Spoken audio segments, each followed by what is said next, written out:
Welcome back to the Jungle Fever podcast. We're a day late today. We apologize. We do have J words, believe it or not.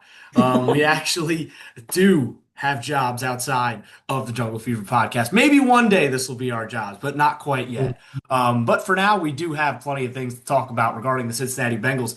Believe it or not, this time next week, there will be players in the building. Rookies report on July 18th, which is just a few days away, and that is a big deal. Notably because will one specific player show up? We're going to talk about that in Who's just it a little Bill? bit. Will another player show up on the 23rd, which is when the vets show up? Will Trey Yeah, Hendrickson be there? That is a thing. We're going to discuss that again as well, which it feels like we started this one back in April, March or so, and we've been somewhere around talking there. about these two issues pretty much ever since they started. So we're happy that we've had you all along for this saga, I suppose. We're going to talk the defensive line today. I mentioned that last week about how it kind of deserved its own segment. We're going to give it its own segment because there are so many moving parts and pieces on that line, and we really have no idea what it's going to look like in week one against the Cleveland Browns at Cleveland Browns Stadium. Let's start off with Shemar Stewart. We are also going to talk about the quarterback show. Joe Burrow has some It was eccentric great. habits, and he's also a proven winner. And I think this show kind of proved that to a lot of people Yep. that maybe weren't as tapped into the Bengals as me and you, and a lot of the people watching this are. But we're going to discuss that at the end. Let's start with Shemar Stewart. Obviously, no new news on the contract front, but there have been some rumblings. Let's say them. Let's say rumblings right now That's a good way to because. Um, What's happened over the last couple weeks is the report is come out that he's been training at Texas A&M. Now, it could mean one of two things, right? The logical explanation for him training at Texas A&M is that, well, he's just getting ready for the season away from the Bengals, which a lot of players are doing right now. Jamar Mhm. Chase and T. Higgins were just at a wide receiver camp with Chad Ochocinco and a bunch of other NFL receivers. Joe Burrow's doing his own offseason prep. DJ Turner, I saw post a bunch of stuff about what he's doing. A lot of these guys are doing their own thing, and that's perfectly fine to be doing right now. Shemar Stewart's practicing at Texas A&M, which, again, logical thinking is he's just practicing in a place that's familiar to him. He's working with coaches. Texas A&M football is in their summer camp, so he's working with a lot of people that I'm sure he's worked with over the last couple of years while he was with the Aggies. But here's again, as Bengals fans, we're primed to think like this because this is just how we tend to operate. There is a pathway for Shemar Stewart to go back to Texas A&M. Now, this would require a lot of things to happen. Number one, he would have to apply for a waiver from the NCAA to go back to school. It would be something that has not happened in a very long time. The only real thing that I can remember is Bo Jackson. That when he was drafted one overall by the Buccaneers, he decided to not play for them, goes back to school, gets drafted in like the I think this was back when the NFL drafted like 12 rounds. He got drafted in like the ninth round by the Raiders, and that ended up being a pretty good investment by the then Oakland Raiders. Um, I just I'm gonna start this off by saying I don't know what Shamar Stewart's agent is thinking because we have discussed this now a couple of times. Initially, when this first report came out, there was a lot of chagrin against the Bengals. There was they're trying to be cheap. They're trying to throw a fastball, pull a fast one, right? And I was right with them. And I totally understood, right? Because again, they hadn't exactly built up a ton of equity with the fan base, considering how the couple of months before that had gone with, eventually getting the wide receivers done and then the Trey Hendrickson saga. So that's my initial opinion at first. Now that more details have come out, I've mentioned this fact before. This is a detail that is in over half of the NFL's contracts. Both the 16th in defensive tackle Walter Nolan and the 18th pick in offensive lineman Gray Zabel of the Cardinals and Seahawks, respectively, have this same clause inserted into their contract, and both of these guys already signed their rookie deals. So now Shamar Stewart, I guess, I do see this side of it where you don't want to be the guinea pig. But this language is so specific and so less than 1% of coming into play that if at this point, to me, as a competitor, right? You see Trey Hendrickson, right? He's another one that's working out away from the team. It remains to be seen if he'll show up. We'll see. But I just don't understand why this continues to drag out because it is a 0.001% chance of this clause ever meaning anything. You're realizing so many dreams of so many kids across all the country, even the world these days. So many people dream of playing in the National Football League. And there's a chance Shemar Stewart throws that opportunity away. And that's where I don't understand where the advising is coming from. I get the chagrin to an extent, but going back to school, going the back road, and trust me, other NFL teams will become a much bigger deal if that ends up happening, and it already is. And NFL teams will pass on him because of that. He will not, and there's also stuff with the Bengals holding draft rights and all that. It's not as simple as, oh, I can just go back to A&M. But I just don't get it. Ayden, help me sift through the rubble here because I don't understand. Yeah, I mean, to be honest with you, I'm kind of over it myself. Just I'm tired We both. of this conversation all the time.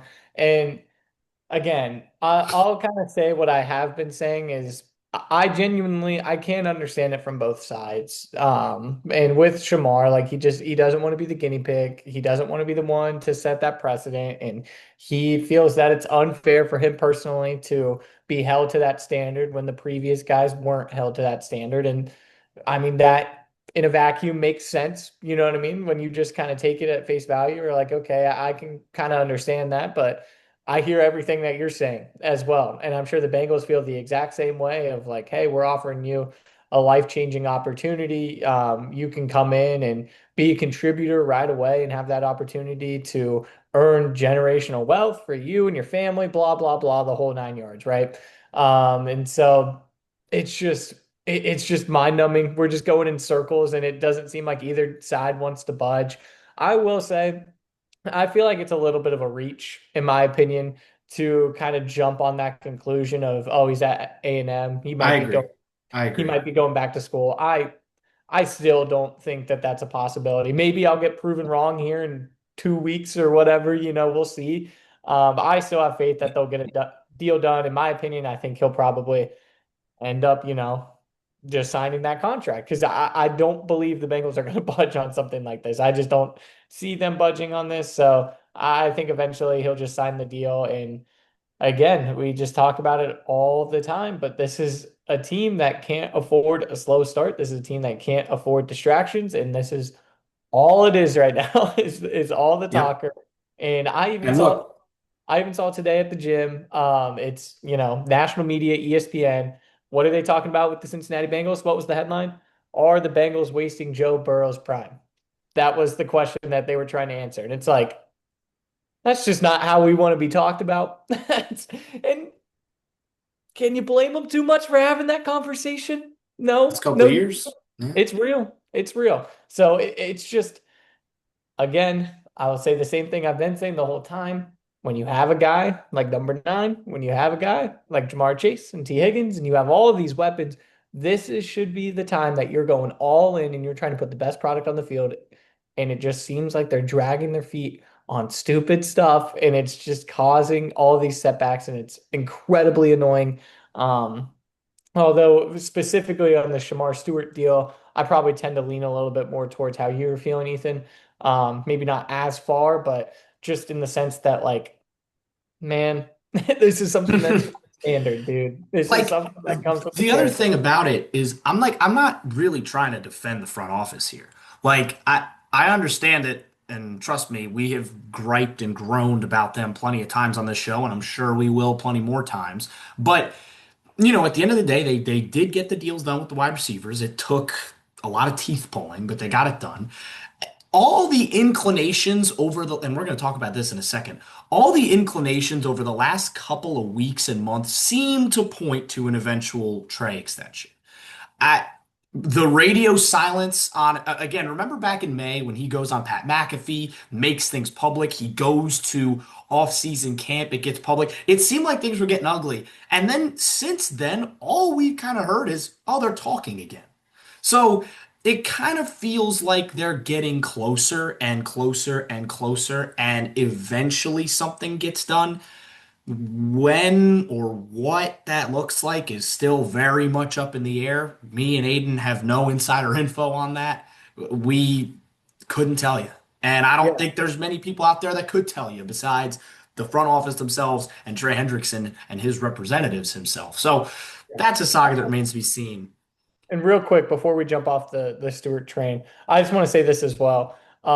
When he was drafted, there were a lot of people that came out and said, well, the whole vetting process for Stewart was not, they didn't go at length with the interview process with Stewart. Stewart didn't even remember talking to the Bengals. I mean, they did apparently. James Rapine, I believe, said that they had conversations at the combine and everything, but it was so minimal to the point that Stewart didn't even remember it.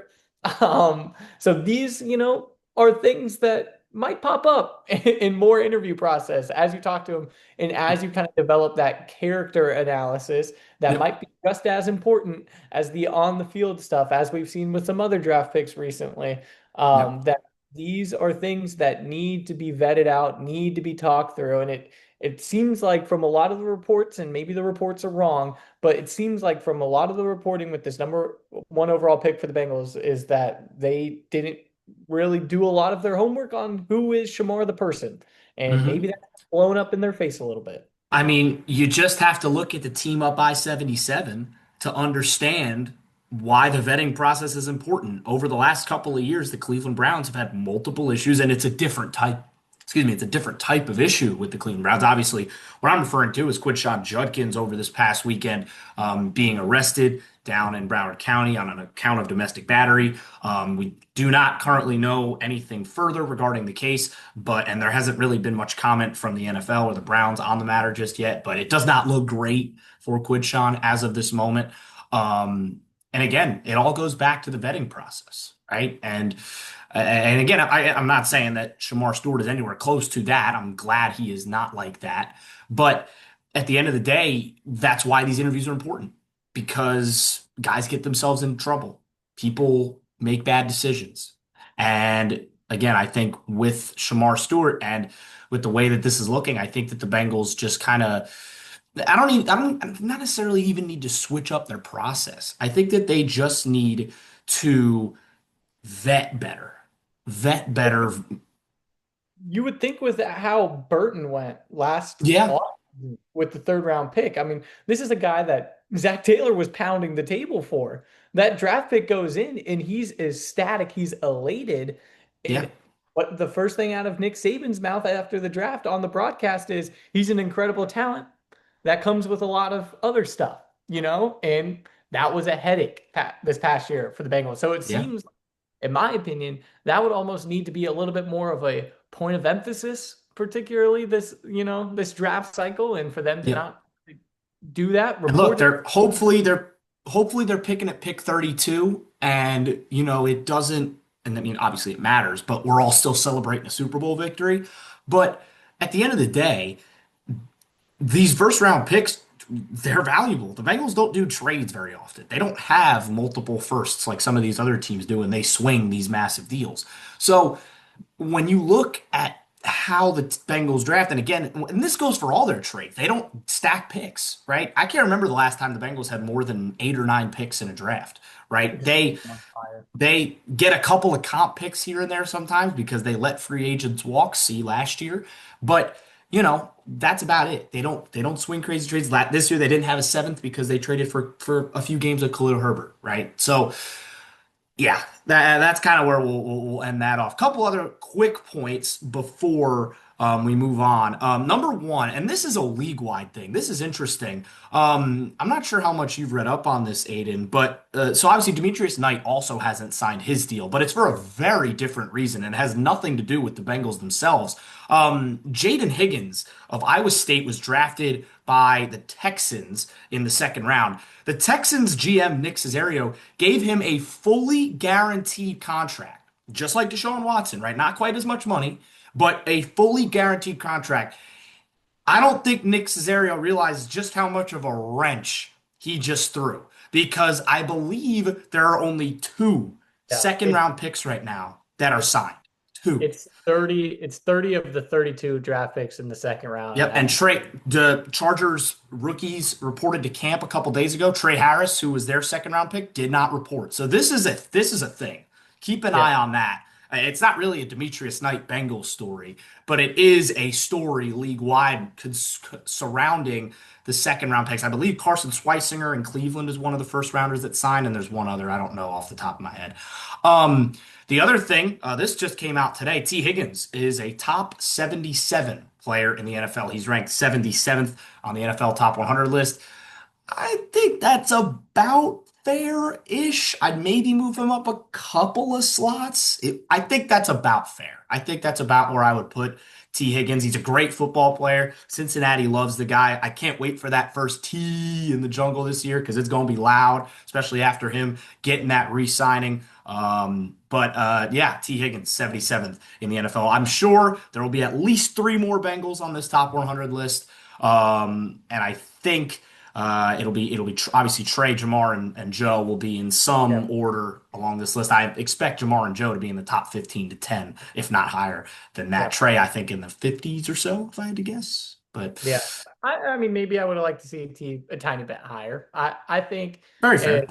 this is a product of just the Bengals offense and the amount of weapons. I think if T was, wide receiver one on a different team, we'd have a little bit of a different conversation about T as a receiver, which I think other people are starting to realize a little bit. But real quick, before we move on, I got a fun little trivia for you, Ethan, Let's do courtesy it. of James Morrison. Let's do it. So NFL started top 100 in 2011. There, I Hmm. don't know, have you seen this tweet? If you have, we're just going to I don't quickly. think so. So lay Okay. it on me. There's been four Bengals wide receivers to be in the top 100. Okay. And it started in 2011. Can you name the four? So does T count or He no? counts. He Okay, counts. T and Jamar have both been in Boom. there. That's two. That's easy. AJ Green has Boom. absolutely been in there. The fourth is probably going to be tough. Trying to think. Put you I on the mean, spot. there was.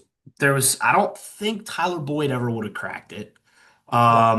I mean, I'm trying to think. Like 2015, they had Marvin Jones and Mohamed Sanu. I mean, Jones probably would have been the one who would have cracked it if it would have been one of those two. And it's not either of them.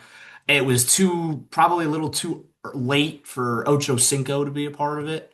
Correct. That was going to be my Uh, guess was yeah. Ocho, but Probably 2011. also a little too, probably conversely, also probably a little too late for TJ Houshmandzadeh. You want to hit? Um, yeah, let's have a hint. I don't know if this is going to help you or not, but this person was ranked 91st in 2011, the first year that they did it. Oh wow. Whew. 2011. Trying to even think of the receivers because obviously that was AJ Green's rookie year. Would have been Terrell Owens. Boom. There you There go. it That's the is. fourth. It was That T.O. was That fun. That was fourth a one was fun year the because they hard had one. T.O. It was T.O.'s last year's T.O. and Ocho Cinco and rookie AJ Green all on the same team. Bengals made the playoffs that year for the first time in ages. Yep. Um, or the first time since 2009. They had missed it in 2010. But yeah, all right. That There was you a good go. hint. That Full was a good fun hint. trivia. Yeah, that was a good hint. All right, let's talk about this defensive line. Let's try and untangle the wires here. We've already kind of discussed two of the big pieces of this line that I think we'll have to figure out as we kind of go. I think I do again right now. I'm going to tentatively say that both guys are a part of this conversation, just because I feel like eventually that will happen. It also just makes this conversation easier because I think both of those players improve, especially one of them. I think they both improve the Bengals. Um, so let's just kind of list the guys that we're going to be talking about here. We got to start off at the edge positions. Obviously, Joseph Ossai is back on a 1 year, $7 million kind of a prove it deal to come back and see what he could do for the Bengals this season. You've got Cam Sample, who is back at a Tulane fourth round pick a few years ago. He's had his moments for the Bengals. He is somebody who unfortunately tore his Achilles last year in the preseason, did not play a snap in 2024. You've got, I Miles mean, Murphy. yep, you've got Miles Murphy. That's the big one. That's the big one. We're going to talk about him in a second. Um, Trying to think. There are a couple more guys. Oh, he had a great end to last year. I mentioned this name a couple episodes ago. Cedric Johnson out of Ole Miss last year had a big couple of big plays in that Broncos game. Had some great moments coming into that defensive line. He's somebody that could definitely see an increase in playing time this year. I think that's a good group to have at the edge position for now. Then we'll go inside now. You've obviously got Chris Jenkins, who had a very solid rookie year. You've got McKinley Jackson, who improved, I thought, as the year went on. You've got new signing TJ Slayton from Green Bay. You've got BJ Hill back in the building, who the Bengals re-signed. You've got a few other kind of fringe pieces inside on Eric that. Gregory. Yes, yes, yes. They're Oof. there. Yeah. But let's the first big question to ask when you talk about this line, and I'll throw it over to you for this, is how do you think Al Golden formats this defense? Does he run a 4-2-5? Does he run with outside linebackers rushing the passer? Does he does he move things tighter? Does he expand? We really don't know. We don't really know what Al Golden's defense is going to look like. He played, obviously, a linebacker coach, played a lot of 4-2-5 at Notre Dame. I can tell you that much. I mean, they had a great secondary last year. They had good linebackers as well. And obviously, that's his speciality. I think that they're going to play a lot of 4-2-5 this year. But, Aiden, what do you think they're going to look like up front? Yeah, that's probably where I would lean is that 4-2-5. I think that just kind of makes the most sense, especially considering I don't even know if you want to call it depth at the secondary position. I guess you just kind of have a lot of dudes back there that I think they can contribute, and then I mean, you got guys like Dax Hill. Who could potentially play a little bit more of that nickel position, kind of that Hilton position. That's a lot more of a run fit kind of style. So I think having five guys in the back end on the field makes a lot of sense. And then I think they can't afford to have anything less than four on the defensive line to start. Agreed. I just don't think you have the talent to get anywhere close to the The pass rush rush, three. Yeah. try and rush three or something. You know what I mean? Like that. I mean, That's that's what I'm saying. Like, if they want to run a 3-4 with the outside linebackers, it's possible, right? Like, yeah. I could see them doing that.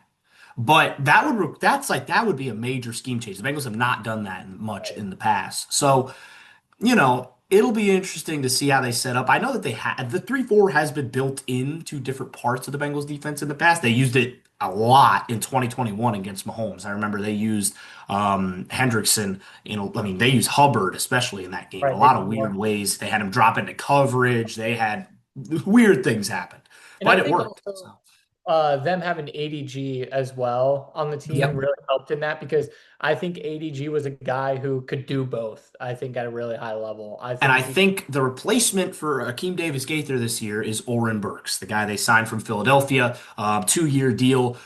I think that's a guy. He's going to play a lot. I think that he is going to play a lot. I don't think. I think he will probably be a linebacker three, similar to what Akeem Davis Gaither was. I think that's your. I think it's a very like for like replacement. I actually think it's a slight upgrade over Akeem Davis Gaither, and that's nothing against ADG. I like ADG a lot. He's a good football player, and I hope that he succeeds out in Arizona. But I think that when you bring in a guy like Oren Burks, I think you're gonna, I think, I mean, forget the holdout. I think Demetrius Knight, I mean, he's been practicing and all that. I don't think that's a real concern as of now. Demetrius Knight is going to be your linebacker too. And you have, again, Logan Wilson, the cowboy in there in the middle. I love that linebacker pairing. I think that Logan Wilson and Demetrius Knight complement each other really well. I think they have complementing strengths. I think that's the big thing. Demetrius Knight is going to get downfield. He's going to make tackles in the box, right? I still think Oren Burks can come in a lot on third down, and he's a good cover guy. He's a really good coverage linebacker. You're going to have him come in and make a lot of plays in that regard. So I really like the makeup of that room this year. And again, when you have a defensive coordinator like Al Golden, who was the linebacking coach in 2021, when Jermaine Pratt had one of his best years, when Logan Wilson had one of his best years, I'm expecting big things from that group. But back to the defensive line, let's say for all intents and purposes it is the 4-2-5, right? So that means you have a left edge, a right edge, and then two interiors. Here's how I would line it up, and then I will toss it to Aiden, and I'll see if he'll make any changes or if he has his own lineup. I think if you're going from like this, if you're going this will be left, this will be right for our intents and purpose. I think the starting left end is going to be Joseph Osai. I think that he is going to, I think he's a little bit better in the run. And then your right end is obviously Hendrickson. I think he's going to be a little bit better in the run than Miles Murphy is. I think he will play a lot of first and second down. I think that's where you bring in Miles Murphy is on third down. When you have those obvious pass rush opportunities, I think Murphy plays there. Hendrickson obviously will play a lot. You could even rotate one of Stewart or Johnson or one of these other guys in there on first down. They do that a lot when it's not an obvious passing down because Trey Hendrickson's not biggest strength is he's not a great run defender. It is one of the weaknesses in his game. And then I think on the inside here will be Jenkins and Hill. I think you're going to have TJ Slayton play a lot on early downs, right? That is, think of TJ Slayton as a very, not quite as good, but a similar to DJ Reader replacement. He is a run defender primarily. He had a 91, I think, PFF grade against the run, which is one of the best in the league. He is somebody that is going to be that kind of run stuffer that they missed big time last year. The Bengals got gashed in the run a lot early in football games last year, and it put them behind the eight ball, and it puts so much stress on that secondary that was inexperienced and young, and they rightly got gouged because then they were stepping up to trying to make plays. Complimentary football, and it wasn't working. So I think that having TJ Slayton in there on early downs, probably ahead of Jenkins, will make a lot of sense, and then Jenkins can come in. And let me say this as well. I like the depth. There is good depth on this defensive line. There are good players across this line at all the spots. It's on Al Golden and it's on the scheme to figure out how, number one, to get more sacks and number two, to defend against the run better. Yeah. I wish I shared your optimism with that, Ethan. Just in the sense, I don't necessarily like strongly disagree. I just think that they're relying on guys to take jumps. Hmm. And if those guys do take jumps, yes, then there is a decent amount of depth, and I agree with you. However, the depth right now is kind of a question mark. We don't know what we're getting. We Yeah, don't know what we're getting out of Chris Jenkins. We don't know what we're getting out of McKinley Jackson. We have no idea what we're getting out of Miles Murphy. We don't know what we're getting from Joseph Osai. So right, in my opinion, it's a lot more question marks, and that's why I'm a little I think hesitant. that's fair. No, it's fair. It's very fair. That's why I'm a little hesitant to call it like good depth, I guess. And so I guess if I'm building my starters, I would want to have more proven guys. So I agree with you. It'd be Trey, it would be BJ, it would be TJ, BJ and TJ. That'll be And then fun. yeah, that's fun. And then I agree with you. I guess Miles and Trey are a little bit too similar of a profile, if that makes any sense. Just in the sense that they're pure pass rushers. That Yep. like you, Trey does not do very well in run I think fits, and Osai is really good against the run. yeah, I think that's I one of think his biggest yeah, strengths. I think that's why you have Osai in there on the edge. So I that would be my starting four. I do like Chris Jenkins. His play strength is unreal. His ability to just move offensive linemen is like uncanny. So I think getting him in like kind of those jumbo sets, those third and shorts where you think that they're gonna run. I think that makes a lot of sense for him to come in, and then McKinley Jackson's kind of the wild card. You don't really know. And then, like you mentioned, I think you sprinkle in a little bit of Shemar, you sprinkle in a little bit of Cedric Johnson or Cam Sample, depending on how he looks coming back. But I think, again, you're just in the position where, especially when you're talking from a pure pass rush standpoint, and this is why I think Trey is so necessary, you're asking Trey to just do it himself. And that's scary because we saw how that worked out last year and it didn't work out very well. Mhm. So you are banking on Shemar coming in and making an instant impact. You're banking on Miles Murphy transforming into the player that they think he can be.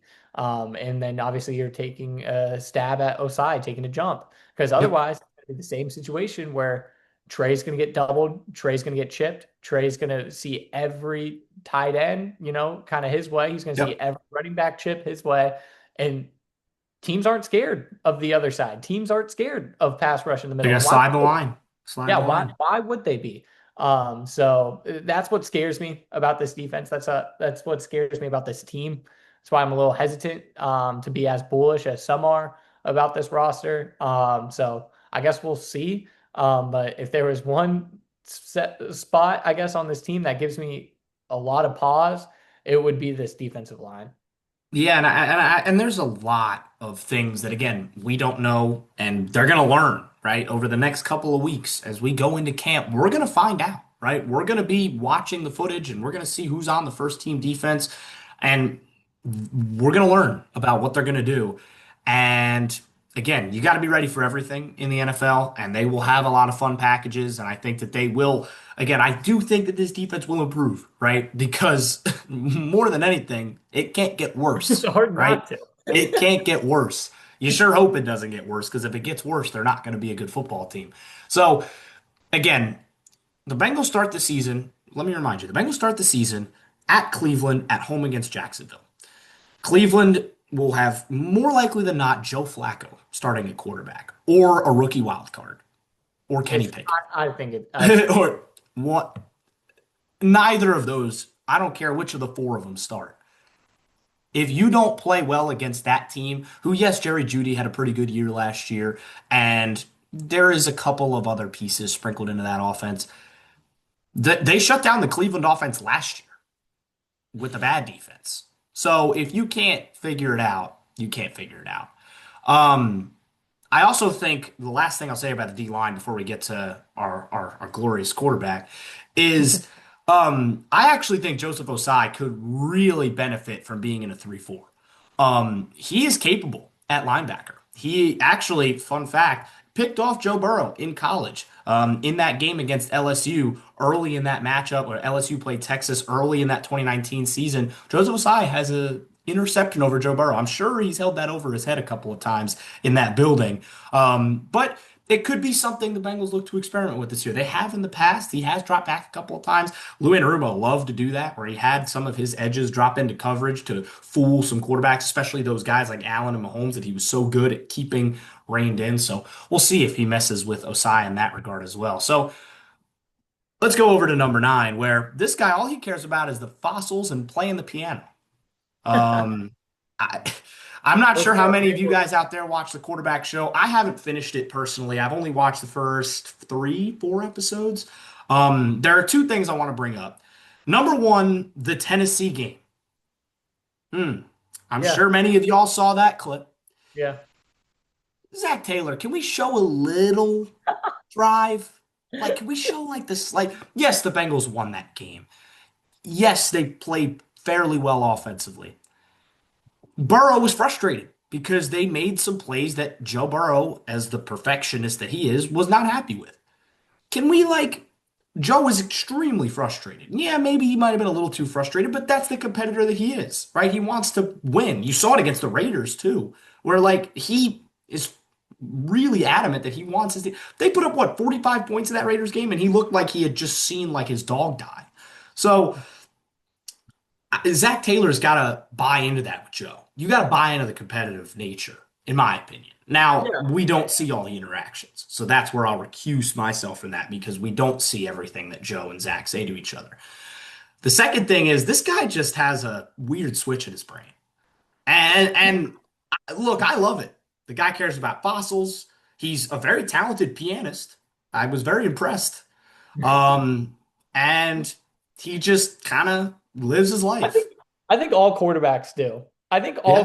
quarterbacks, you think about how much information they are processing, and I think Netflix did a phenomenal job of breaking this down. I think it's one of the best things out of this past season. It kind of walks you through what they're thinking about once the huddle breaks, and it combines Burrow, Goff, and Cousins. They're all talking at the same time because it's a lot, and it makes you feel overwhelmed. I think that's kind of the point, but they talk about the play clock. They talk about the safeties. They talk about, all the coverages that they could be thinking about, like what happens pre-snap, what happens post-snap, how they move, blah, blah, blah, blah, blah. So I think quarterbacks have to have, that kind of affinity for that stuff because otherwise I just don't know how well they'd be able to process all that information. And they have to be incredibly, incredibly smart, obviously. It's the Mhm. hardest play, but I think the Zach Taylor conversation was what all Bengals fans thought it was.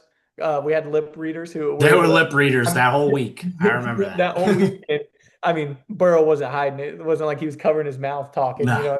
He was airing it out. And I think from Zach Taylor's perspective, this was a team that was 5-8 going into that Tennessee game. They pick up that win to get to 6-8, and it's like, guys, that's two in a row. Like, let's try and celebrate it a little bit. And then obviously, from Burrow's perspective, he doesn't see it that way because he's an ultimate competitor. He's an ultimate Yep. winner.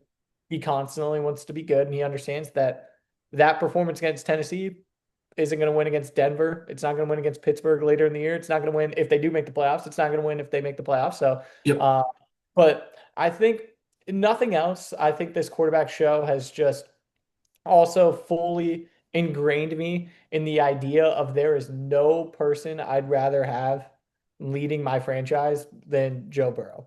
I mean, Hmm. that's exactly what you want out of your franchise guy. Yes, do you win by 10, 37-27 on the road against Tennessee? Yeah, but it didn't look good. And you shouldn't settle for it was just okay. That's Yep. not how you should settle. And I feel like I've shouted him out like 3 weeks in a row, but our buddy Grayson, diehard Browns, yeah, he watches that episode. He texts us and he goes, "Man, I hate how much I Yeah. like," and that's just the And case. I've heard that sentiment from a lot of people. Like Yeah, not like Bengals fans obviously love the show, but like a lot of people are like, "Hey, Joe Burrow's a pretty cool dude." Like, yeah, and he's a competitor, right? And the way I think about it from the quarterback position, right? When you think for most of y'all out there, a play call sounds like a foreign language, right? It's like XZ waggle plus VW7, right? When you're in the huddle as a receiver, you're only listening for one thing, right? You're listening for, if you're the X, you're listening for that X word, right? Tight end word. There's words for the offensive line. There's words for everything, right? There's only one person that has to know every word, and it's the quarterback because he has to know all the routes. He has to know all the protections. He has to know all the audibles. So it really, and I agree with Aiden wholeheartedly on this, that it kind of drives you into that understanding of, wow, it is really, really, really effing hard to play the quarterback position. yeah, And number two, like we have a guy that does it at the highest level possible, right? yeah. Joe I Burrow was mean, ranked third on ESPN. We're not going to have enough time to talk about this today, but Joe Burrow was ranked third on ESPN's top quarterback list, and there were people freaking out about it. He was ranked over Lamar, and that got people angry. I don't care. Put him there because he's earned that right. He talk has to been good enough to be talk in to that Casey. conversation. I hate we have like 2 minutes left. I don't care. This is my last point. Theo Ash, and I might clip this. Theo Ash is just a hater. He predicted the Bengals to go 2-15 in 2021. They went to the Super Bowl. He has been running anti-Burrow agendas for the last 5 years as Burrow consistently, year in and year out, despite injuries, despite terrible teams around him, despite one All-Pro in 4 or 5 years now, and it was Jamar last year. The only All Pro. How many has Lamar had? Countless. So Burrow has proven that the last thing I'll say. Burrow has proven a lot of people wrong, and I think he will continue to prove people wrong. And the thing is, the respect won't come until the team success comes, right? And that's why he had success in those couple of years now. Been a couple of years without it now, and a lot of it hasn't been his fault. But I think he knows, and this team knows this year, that the pressure is cranked to 1,000, and that's where the respect will be earned. Yeah, and I'll be quick with this, but I would say that none of the past, failures have been his fault. Maybe that's me just rose-colored glasses on. And then also, if you want to know others around the league, just listen to quarterbacks and listen to Steve Spagnuolo. That's not how you Yep. say it. Listen to him talk about it. He said, besides our guy, you're the best. And that's the best, if not, yeah, one of the best defensive coordinators in the league. And that's all you need to know. Yep. That's absolutely right. So that'll wrap things up for this edition of Jungle Fever. We will have players in camp next week. That is a great sentence to say. I cannot wait for football to be back. We'll have reaction from the first couple of days of training camp and plenty more when we come back next week. Thanks for listening to the Jungle Fever podcast. Have a great day.